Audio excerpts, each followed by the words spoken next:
Super star Rajinikanth Kabali படத்தில் டானாக நடித்து வருவது அனைவரும் தெரிந்ததே. பொதுவாக ஹீரோ நெகட்டிவ் கதாபாத்திரத்தில் நடிக்கும் பல படங்களில் ஹீரோ இறந்து விடுவது போன்ற கிளைமேக்ஸ் அமைக்கப்பட்டிருக்கும். ஆனால் ரஜினிகாந்த் படத்தில் அவர் இறந்து விடுவதை போல கிளைமேக்ஸ் இருந்தால் அவரது ரசிகர்கள் ஏற்றுக்கொள்ள மாட்டார்கள் என்பது அனைவரும் தெரிந்ததே. இந்நிலையில் இந்த படத்தின் கிளைமேக்ஸை பார்த்த கலைப்புலி எஸ் தானு மற்றும் ஐஸ்வர்யா ரஜினிகாந்த் கிளைமேக்ஸை கொஞ்சம் மாற்றிவிட இயக்குனர் ரஞ்சித்திடம் ஆலோசனை செய்துள்ளனர். ரஜினிகாந்த் படத்தில் முடிவு பாசிட்டிவாக இருந்தால்தான் ரசிகர்கள் ஏற்றுக்கொள்வார்கள் என்பது அவர்களின் வாதம். அதற்கு ரஞ்சித்தும் ஒப்புக்கொண்டாராம். ஆனால் அமெரிக்காவில் இருந்த ரஜினிகாந்த் இது குறித்து கேள்விப்பட்டவுடன் ரஞ்சித்தை போனில் அழைத்து கிளைமேக்ஸை மாற்ற வேண்டாம் என்றும் இந்த படத்தின் கதைக்கு இதுதான் பொருத்தமான கிளைமேக்ஸ் என்றும் கூறியதாகவும் தெரிகிறது.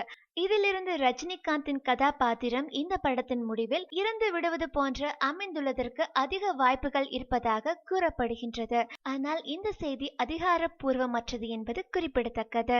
மேலும் சினிமா செய்திகளை உடனுக்குடன் தெரிந்து கொள்ள கீழே உள்ள சப்ஸ்கிரைப் பட்டனை அழுத்தவும்.